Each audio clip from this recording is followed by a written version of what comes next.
el sumo sacerdote es el que le daba las cartas a Pablo para precisamente ir en busca de los cristianos, ¿sí?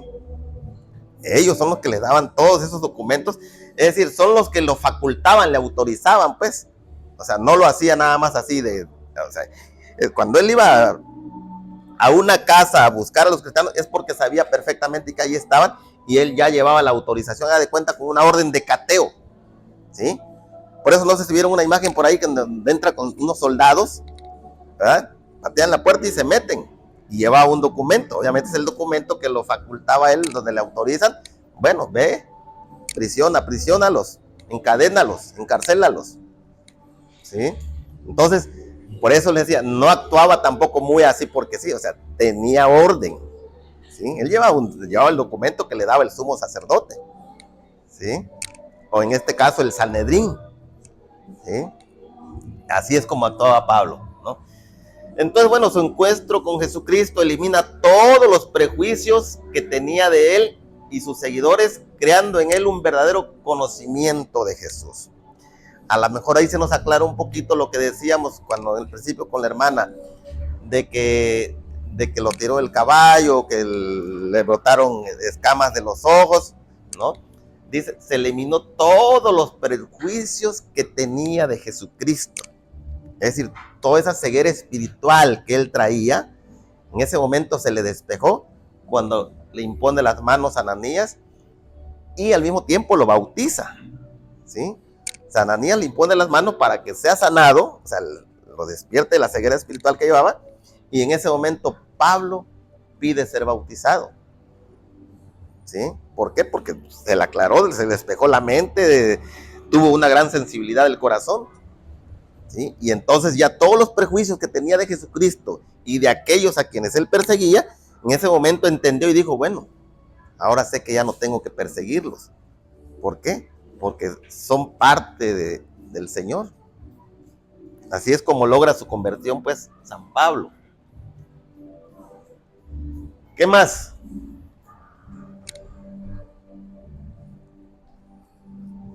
La deuda de amor vinculada con la gracia del encuentro de Cristo le expresa y buscará colmarla en la misión. El encuentro con el resucitado significó para él encontrar la perla preciosa, toda la razón de su vida. Por eso se siente aterrado, atrapado por Cristo. Y yo creo que a veces nos pasa, ¿verdad? Cuando andamos extraviados en la vida y de repente nos hacen un llamado a la iglesia o sobre todo a un querigma, a un retiro, ahí nos empiezan a hablar, ¿verdad? De quién es Jesucristo, de cómo es que vino a este mundo, ¿sí? ¿A qué vino Jesucristo? ¿A qué vino Jesucristo?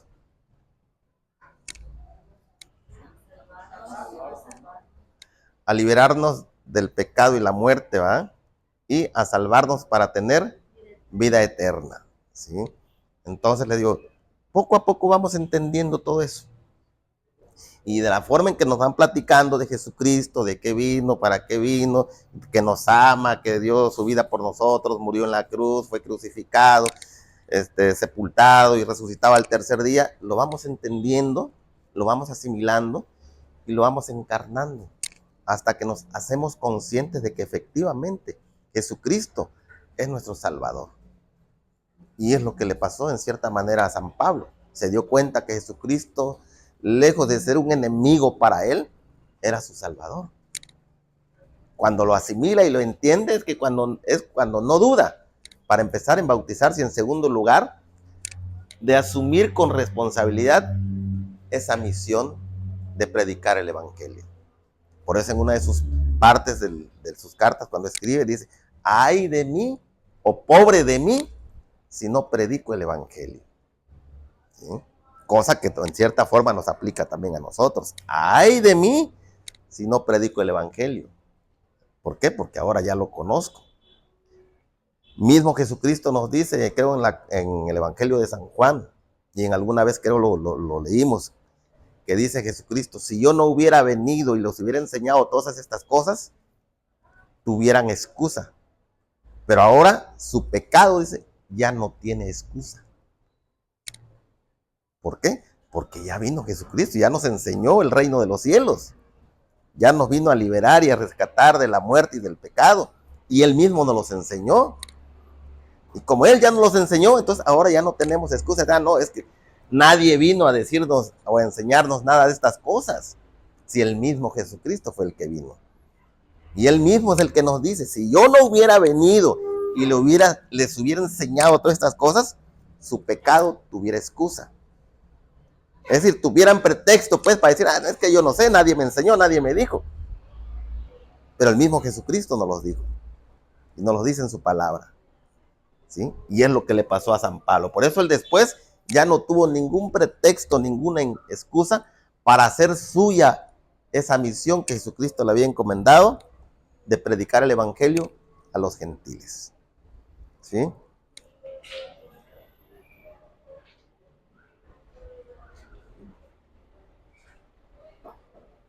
Seguimos con los viajes misioneros. ¿Quién sigue, por favor? La lectura. Inicia una incansable actividad misionera y viajera hacia su pueblo. 3 viajes apostólicos: Chipre y el sur de Asia Menor, regiones centrales de Asia Menor, Macedonia y Grecia, regiones de Galacia, Frigia, Éfeso, Macedonia, Grecia y luego Éfeso. O sea, estamos hablando de cuántas regiones recorrió, cuántos países. Tenemos Chipre, ¿verdad?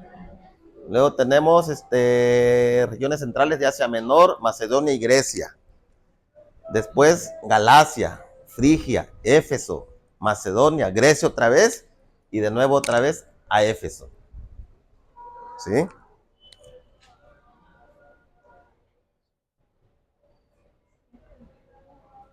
Ahí más o menos podemos ver las partes donde anduvo.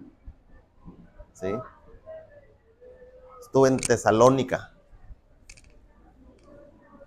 en Macedonia, todo lo que es Asia Menor, en Panfilia. Vamos a verlo más adelante.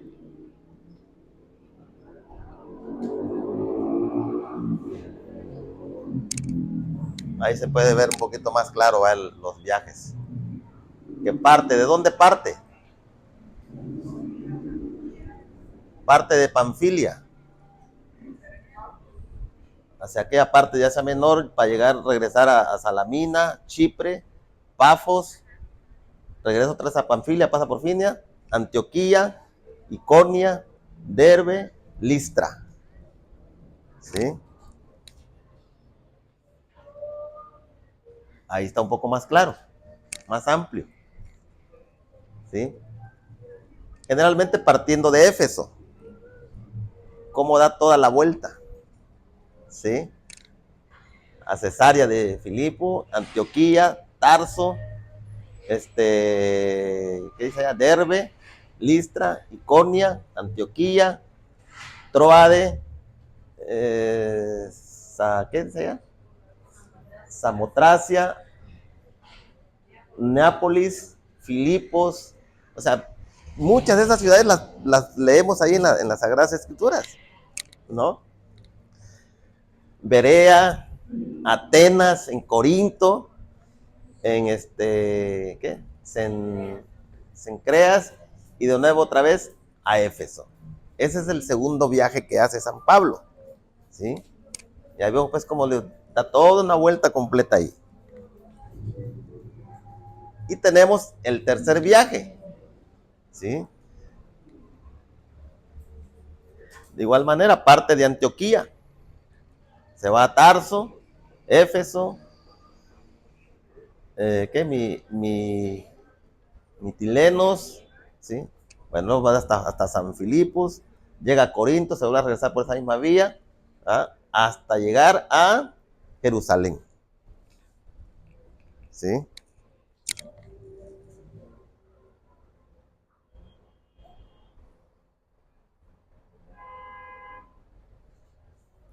Y tenemos finalmente prisión romana y martirio.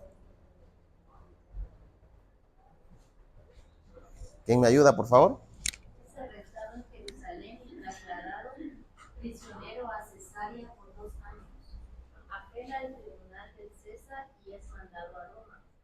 Vive arresto domiciliario por 2 años. Es condenado a la pena capital, muere decapitado.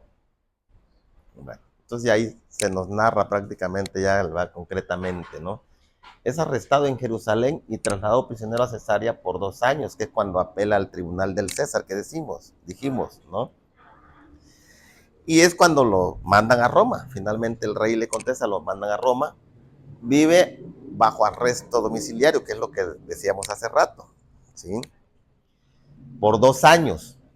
Después es condenado a la pena capital, muere decapitado en la prisión romana y martirizado.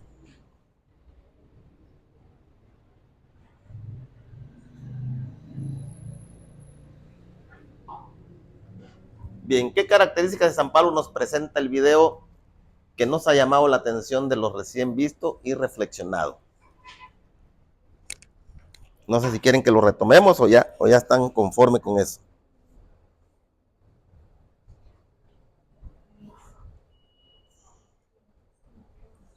La conversión para mí es lo que más me llamó la atención de lo del video, ¿no? Uh-huh. De haber sido un perseguidor de los cristianos, ahora a evangelizar, ¿no? Después de haber sido convertido, ¿no? Y que fue un sí hasta su muerte. Claro. Pues sabemos personas que decimos sí, pero pues no sé, tal vez la duda o no sé, se aleja, no sé, pero por lo que ella explica el video, fue hasta su muerte. Sí, sí. O sea, tomó la misión y ya nunca la dejó. Ahora, ha de haber sido sorprendente para los cristianos que de repente lo ven a Pablo aquí al frente predicando cuando era el que los andaba persiguiendo. O sea, yo pienso que tampoco no fue tan fácil de que le creyeran así a la primera. Pero ¿cómo? Pues si es el que nos andaba persiguiendo, el que nos encarcelaba, el que nos encadenó, o no sé qué tantas cosas pudieron haber pensado los cristianos. A lo mejor, incluso los mismos gentiles, ¿no? Porque ¿cómo es posible? A ver, si tú eras el que los andaba mandando a la cárcel y ahora resulta que ya estás hablando con ellos y de Jesucristo, el resucitado. Entonces, no fue tan fácil. Hay ocasiones que las Sagradas Escrituras pareciera que fuera tan fácil así de decir, no, es que sucedió así. O sea, es muy probable que San Pablo, al momento de llegar a la ciudad, tuvo que hacer una reflexión profunda de su vida, ¿sí? No es de que, bueno, ya lo acepto, ya no, bueno, o sea, tuvo que haber pensado, reflexionado y decir, bueno, ¿cómo le hago? O sea, ¿cómo es posible si yo soy el que persigo a Jesucristo, persigo a los cristianos, ahora tengo que ser yo el que va a predicar? ¿Pero cómo? O sea, le digo, tuvo que haber existido una reflexión muy profunda de San Pablo, analizado muchas cosas, ¿verdad? Porque en cierta forma también podía temer que los mismos fariseos, los mismos del Sanedrín, se le vinieran encima, ¿sí? Entonces le digo, no era tan fácil. Hagan de cuenta que parecido con nuestra Santa Madre, la Virgen María, cuando le habla el Espíritu Santo y le dice que va a tener una criatura, y ¿cómo? ¿De dónde? O sea, mi pueblo me va a apedrear. O sea, ¿no? Aunque les digo, a veces la Sagrada Escritura no, pareciera que fuera así. O sea, no, pienso que siempre hay un proceso, ¿no? Y sobre todo también cuando Ananías piensa, dice, bueno, ¿cómo es que yo voy a ir a imponerle las manos y a bautizar a este hombre si es el que me persigue? ¿No? Es el que persigue a todos mis hermanos, a todos los cristianos, el que persigue a la iglesia, es el que persigue a Jesucristo. Entonces, ¿cómo es que yo voy a imponerle manos y tengo que bautizarlo? ¿Sí? Entonces les digo, hay todo un proceso de análisis, de reflexión, ¿verdad? De toda una introspectiva en nuestra vida en ese momento. Y yo creo que a nosotros también nos sucede. O sea, yo creo que la primera vez que nos invitan a algún tema o sobre todo algún querigma, o sea, cuando muy entramos estamos pensando y decimos, bueno, pero ¿será para mí esto? O sea, ¿qué me van a enseñar? ¿Qué me van a decir? ¿Qué voy a aprender? ¿No? Y conforme vas avanzando, como que sí vas cediendo, vas reconociendo ciertas cosas de tus pecados, pero al mismo tiempo como que te da miedo, ¿sí? Porque te pones a pensar en muchas de las veces, o muchos a lo mejor, no voy a decir que todos, ¿verdad? Porque yo pienso que hay algunos que sí tienen una docilidad a la conversión, ¿sí? Pero muchos estamos pensando, híjole, ya no voy a ir a mis reuniones con mis amigos, ya no voy a ir para allá, ya no voy a ir para acá, ahora voy a tener compromiso en la iglesia, voy a tener que estar yendo a dar temas, voy a estar, bueno, una serie de cosas que se pone uno a pensar, ¿sí? O sea, se pone uno a pensar en el compromiso realmente, ¿no? Entonces le digo, yo pienso que Pablo tuvo ese tipo de situaciones en su momento, pero cuando dijo sí, o sea, fue definitivo y hasta la muerte, ¿sí? Y así nos pasa a nosotros. Muchas veces decimos sí, es definitivo. Algunas veces tenemos tropiezos, tenemos caídas, pero tenemos que levantarnos, ¿sí? Bueno, ¿qué más podemos deducir de lo que vimos del video en relación a estas preguntas? O sea, ¿qué características de San Pablo nos presenta el video? Una persona preparada, ¿Qué más? de carácter fuerte, muy inteligente, con maestría. O sea, Decidido, no temblaba ante nada, siempre iba muy pisando fuerte, pues. Él no era de los que se hacía para atrás. Porque, y se me viene a la mente por lo que la película esta que nos dijo que viéramos, tuvo Batman, cuando se encuentra con Pedro. Pedro. Me llamó mucho la atención ese que Pedro se va y el pueblo sufriendo barbaridades, pero como que algo le dice, Señor, como que no sé qué, si me voy lo que quiero que haga. Sí, Leo, son momentos de titubeo que uno tiene, ¿no? Lo que usted dice es cierto, pues cuando ya Pedro se iba de Roma, pues, o sea, sentía, pues quién sabe qué sentía Pedro, ¿no? Tristeza, angustia, dolor de ver que el pueblo estaba sufriendo, que eran perseguidos y que no había forma de poderse liberar. Entonces a lo mejor Pedro pensó en ese momento, bueno, pues ya aquí no tengo nada que hacer, mejor me voy, ¿no? Porque a lo mejor en cualquier momento hasta yo voy a morir. Eso pensó Pedro, que ya se iba, ya se había liberado. ¿Sí, hermanita? Yo entendí de diferente punto Ajá. que Pedro se va precisamente porque si podían acabar todos los cristianos, aunque sea hubiera algo para que pudiera volver a seguir evangelizando. Yo así. Sí, puede que tenga sentido y es aceptable la opinión, ¿no? De decir, bueno, voy a seguir evangelizando a otro lado, voy a fundar otra iglesia en otro lado, no sé, puede ser que también haya sido esa situación. Sin embargo, cuando Jesucristo lo encuentra, le dice, si tú dejas a mi pueblo, tendré que regresar a Roma para ser crucificado otra vez, ¿no? Pero no es que Jesucristo fuera, sino que prácticamente le estaba diciendo, Pedro, es que tú no vas a ningún lado. Es que tu misión está aquí, aquí la vas a terminar. Y así tengas que morir por mí, no importa. ¿Sí? O sea, prácticamente eso fue lo que le dijo Jesucristo. Tú no vas a ningún lado. Tú aquí te quedas.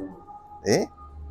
Entonces, ¿qué dice Pedro? Bueno, pues, entendió el mensaje y dice, bueno, allá voy. Yo creo, hermano, que a veces así nos pasa, ¿no? Que estamos en este mundo involucrados. Y a veces, en ese momento, Pedro pensó como total. Claro. Y entonces ya cuando escucha la palabra de Dios, él tengo que regresar. Porque si Dios me mandó ahí, hay que regresar. Pero yo creo que a todos nos sucede. Sí, cuando se nos vienen, ahora sí que cuando pensamos como seres humanos, como hombres, y no relacionamos pues con el pensamiento de Dios, con las ideas de Dios o el mensaje de Dios, ¿no? Cuando nos desprendemos un poquito del mensaje de Dios, es cuando pensamos como hombres, como seres humanos, y decimos, no, esto no es para mí, y nos queremos hacer un lado, ¿ah? Porque a veces se nos vienen tormentas encima, ¿sí? Y no queremos ser nosotros, ¿sí? Pero bueno, es parte de la misión y lo tenemos que enfrentar a como dé lugar.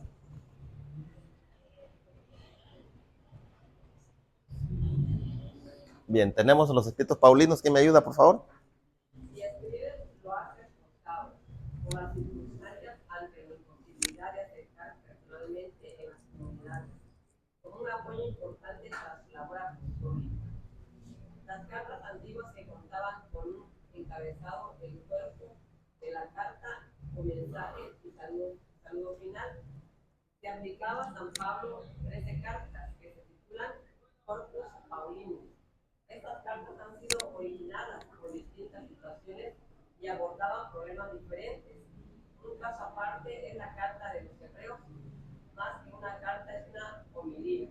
Ujú. Bien, entonces, ¿cuál es el género literario que utiliza San Pablo para dirigirse a las comunidades o a ciertas personas? Pues las cartas, o también son llamadas, como decía el hermano, ¿cómo se les llama? Epístolas, ¿sí?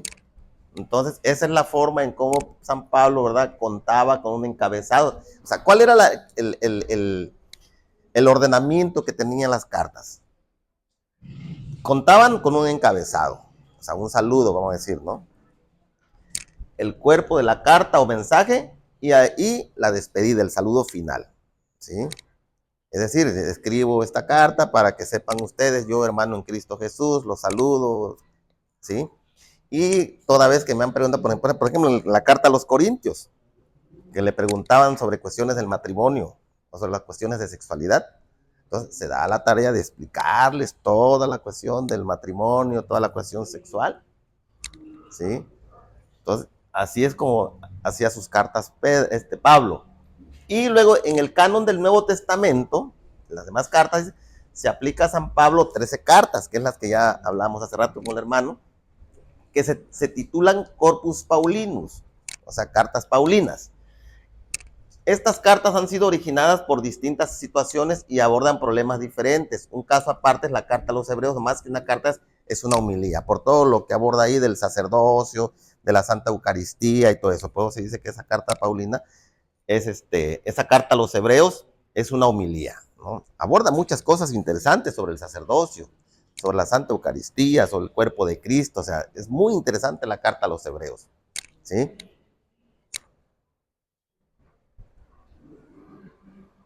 Bueno, ¿qué más? Pablo es casi siempre profundamente original. Cada carta tiene su esquema y responde a situaciones concretas, como ya lo hemos visto anteriormente. Es el resultado de un diálogo entre el que escribe y el destinatario. En ocasiones se limita a responder preguntas concretas en las Ok, como la que ya les explicaba yo, el ejemplo que le puse de la carta a los Corintios, ¿no? Que los Corintios le preguntan muchas cosas ahí, incluso le preguntan que si es lícito dejar a la esposa, separarse de la esposa, y él les empieza a explicar todo, ¿sí? ¿Qué más? Entre estas 13 cartas por razones de estilo y sentido teológico, solamente 7 son atribuidas con certeza a él, protopaulinas. Las otras son atribuidas a discípulos posteriores y son conocidas como Deuteropaulinas, ¿sí? Es como los libros deuterocanónimos que tenemos, ¿no? Que son después de cuando se define el canon bíblico originalmente, pues se llaman deuterocanónicos, o de inserción tardía también se llaman los deuterocanónicos, ¿sí? ¿Por qué? Porque son insertados después, ¿no? Entonces, por eso las cartas paulinas, de las otras 7, son atribuidas, es posible que sean de algunos de sus discípulos, ¿sí? En aquel tiempo se acostumbraba mucho el famoso seudónimo, ¿sí? Es decir, se escribía en nombre de alguien importante o famoso que fuera reconocido, porque si digo que yo le escribí, nadie me va a creer. Entonces, es lo que pudo haber pasado con esas otras 7 cartas, ¿verdad? Que fueron después de San Pablo, para que la gente creyera que eran de San Pablo, pues obviamente los que las escribieron dijeron que eran de San Pablo, ¿no? Para que fueran creíbles. Entonces, protopaulinas tenemos que son la carta a los romanos, primera y segunda Corintios, a los Gálatas, primera y segunda de Tesalonicenses, Filipenses, Filemón, Colosenses, Efesios y la otra de Tesalonicenses, la segunda. No obstante, las cartas a los Colosenses, a Efesios y la segunda de Tesalonicenses las escribió cuando estaba en prisión. ¿sí? Las deuteropaulinas, primera y segunda de Timoteo y la de Tito, son cartas pastorales. ¿Por qué pastorales? Porque les explica ahí ciertas cosas personales y también al mismo tiempo de la iglesia, que cuide de los hermanos, que no descuiden ciertas cosas, etcétera, ¿no? Por eso es que se llaman pastorales, ¿sí?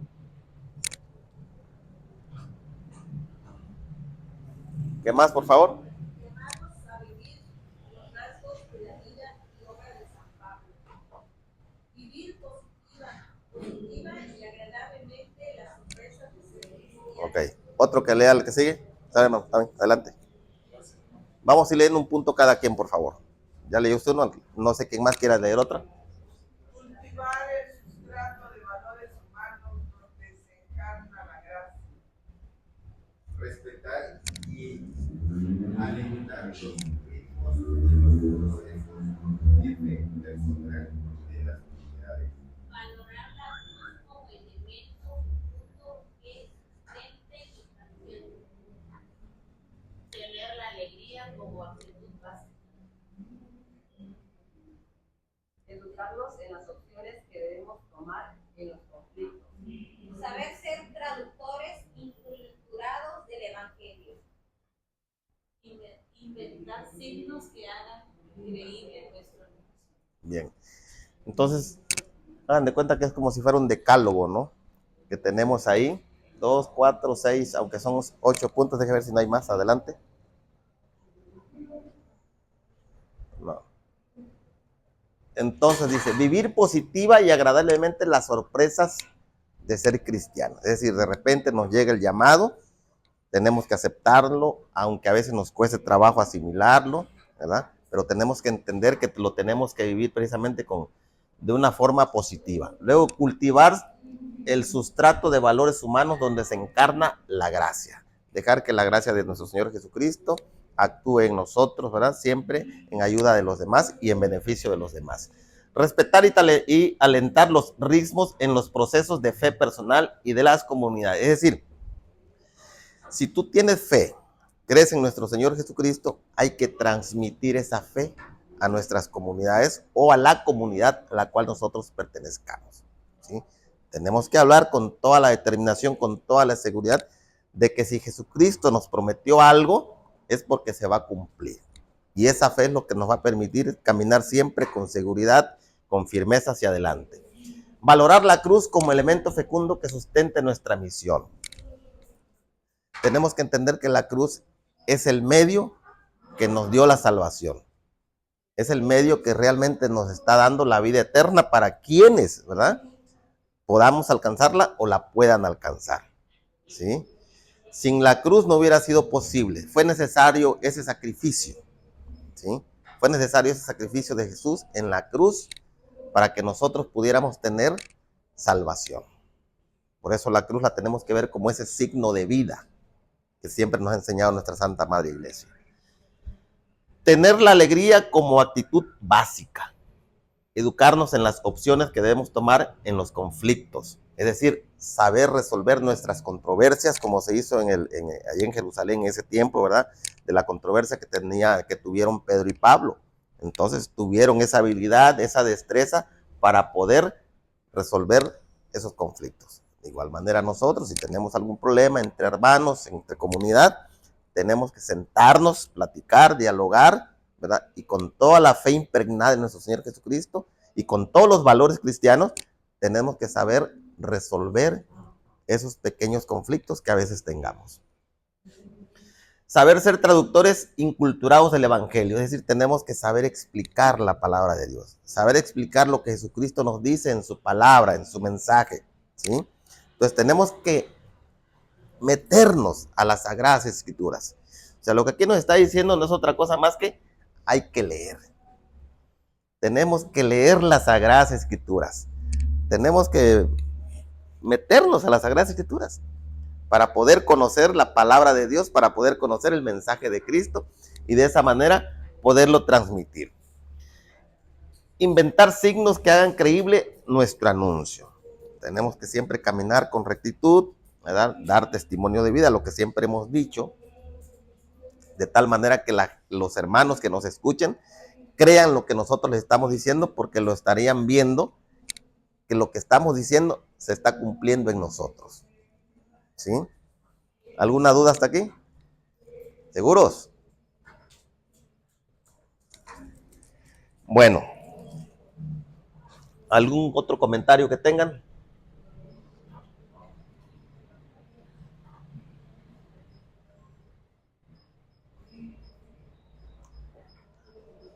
Bien.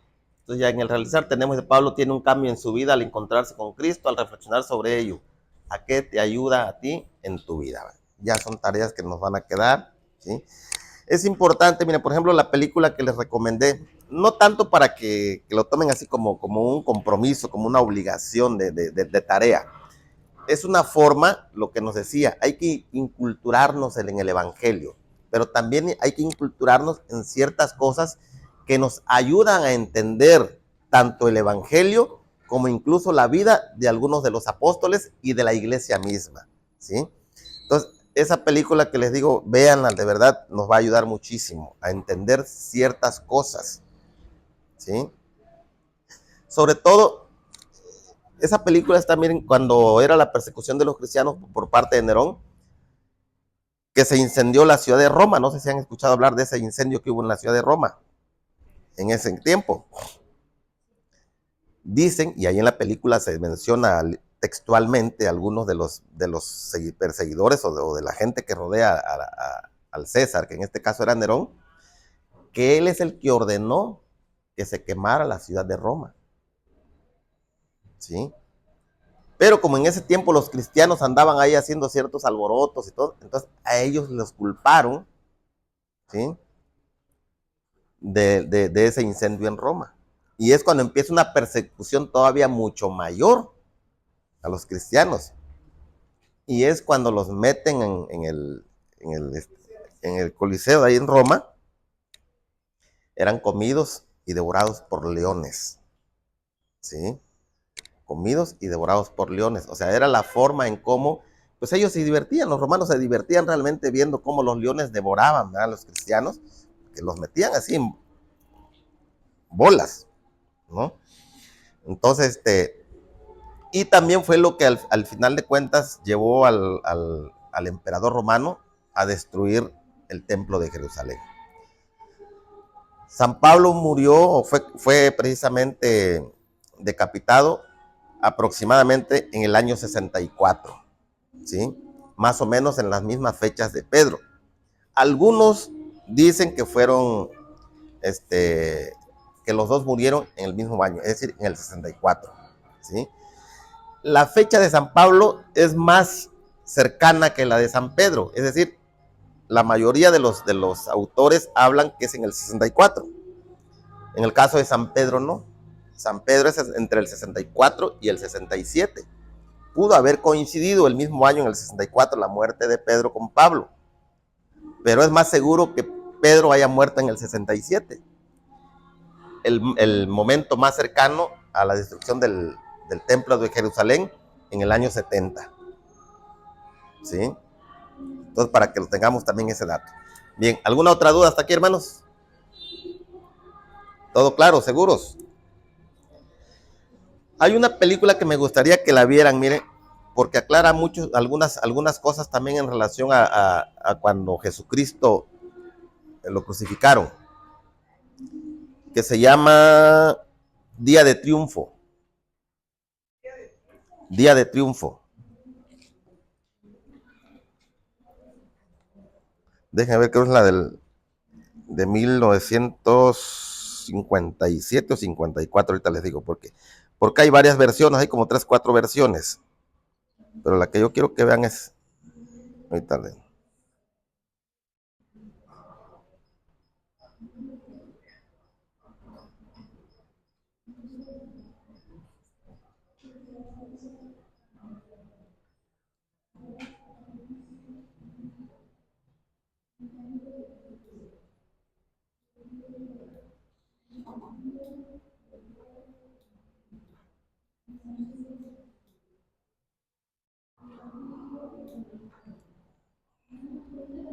Si la buscan ustedes en YouTube, van a ver esta imagen, ¿sí? Dice Día de Triunfo, entre paréntesis, tiene 1954, ¿sí? Dice película cristiana completa en español, ¿sí? Porque le doy como 3, 4 versiones. Bueno, yo la compré en YouTube, no la pude ver, la vi en Amazon. En Netflix no está la de Ujú. Bueno, pero es esta la versión que quiero que vean, ¿no? Es esta la que quiero que vean. Para que Y ahí van a entender un poquito ustedes lo que fue el movimiento celote o de los celotas. Aquí se narra muy bien eso, ¿sí? De cómo los celotas, por medio de Judas Iscariote, que pertenecía al grupo de los celotas, él quería imponer a Jesucristo como el rey de ellos.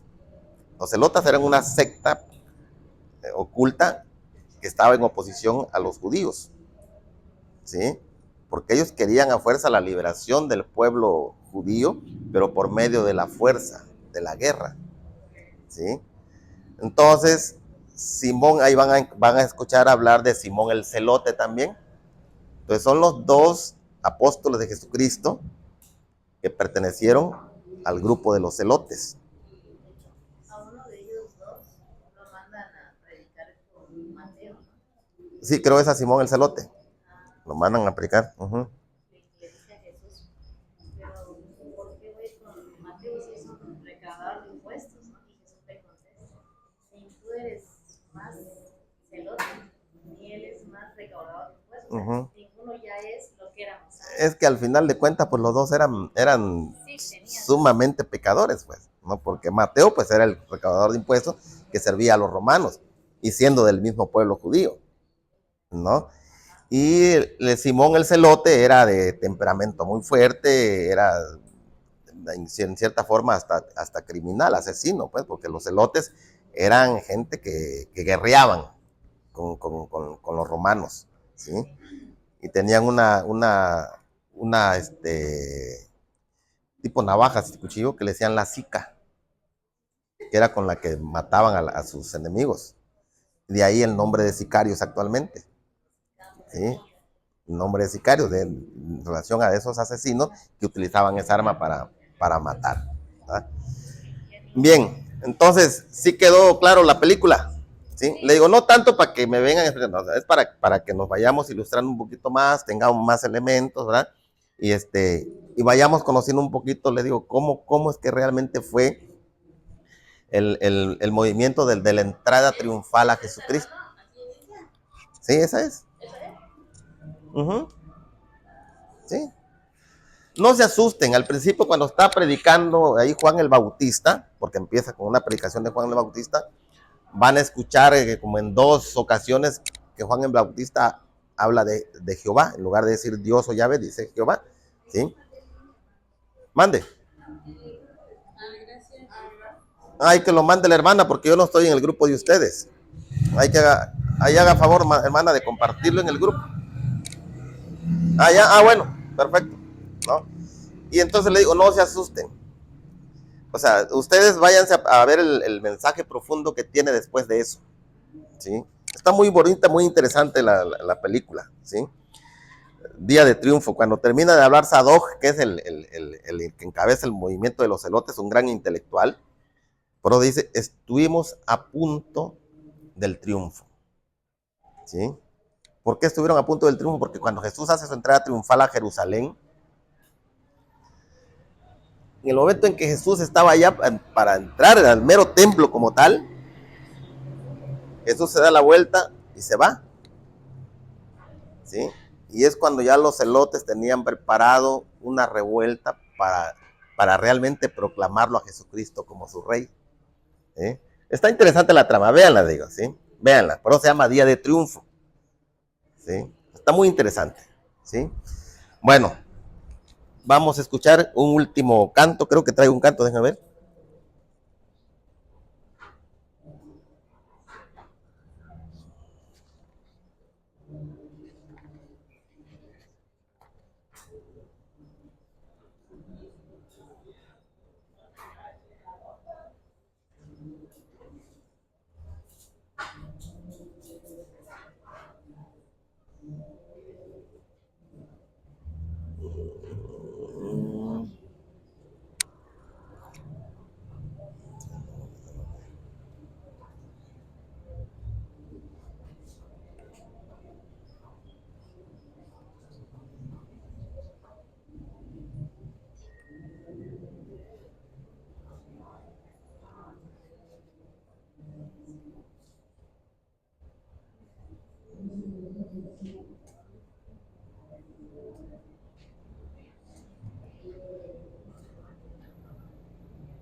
hambre o abundancia su pasuado. No fue su fuerza, no fue su valor, fue Cristo en él, su Salvador.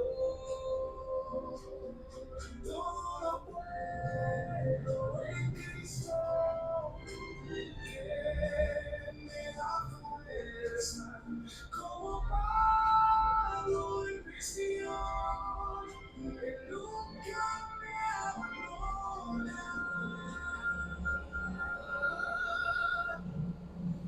Sus cartas brillan con luz de hogar, regocijado supo declarar, mas el mundo su casa fue altar de adoración. Todo lo puedo en Cristo, que me da fuerza, como Pablo en prisión, Él nunca me abandona.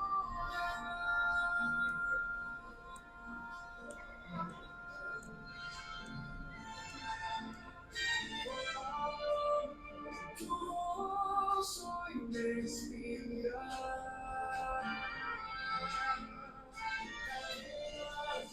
rompió Cristo es vida. Filipenses 4, tu verdad es fuego eterno, es realidad.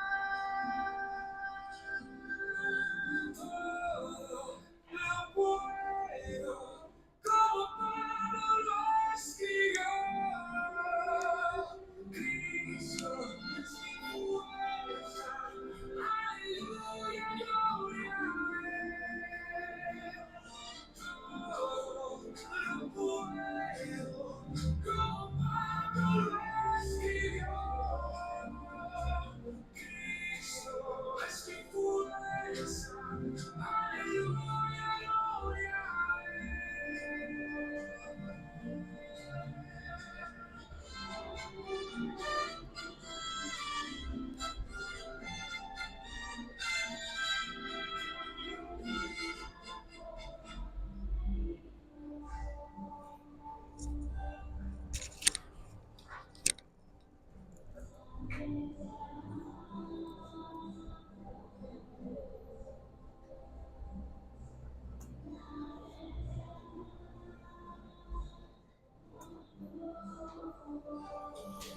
Bien, nos ponemos de pie, hermanos, por favor. Vamos a hacer nuestra oración final.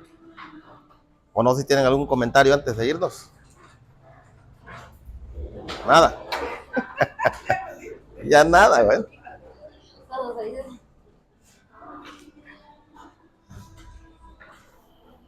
Bueno, pues le damos gracias a Dios esta noche una vez más que nos ha permitido compartir, ¿verdad? Pedimos que nos acompañe en nuestro caminar ahorita de regreso a casa, que guarde de nosotros, de nuestras familias, que proteja nuestros hogares y que siempre nos dé ese pan de cada día que lo necesitamos. Le pedimos su amor, le pedimos que nos bendiga en nuestro diario caminar, en todas nuestras actividades. Y que siempre nos conceda pues estar dispuesto de mente y corazón para escuchar su palabra, su verdad y su mensaje, y seguir esta obra misionera en la cual nos hemos iniciado hasta el final de los tiempos, como lo hizo el apóstol San Pablo, el apóstol San Pedro y muchos tantos más que han muerto en nombre de Jesucristo. Así pues, con esa alegría, con esa fuerza, vamos a decir la oración que Jesucristo nos enseñó. Padre nuestro que estás en el cielo, santificado sea tu nombre. Venga a nosotros tu reino, hágase tu voluntad en la tierra como en el cielo. Danos hoy nuestro pan de cada día. Perdona nuestras ofensas, como también nosotros perdonamos a los que nos ofenden.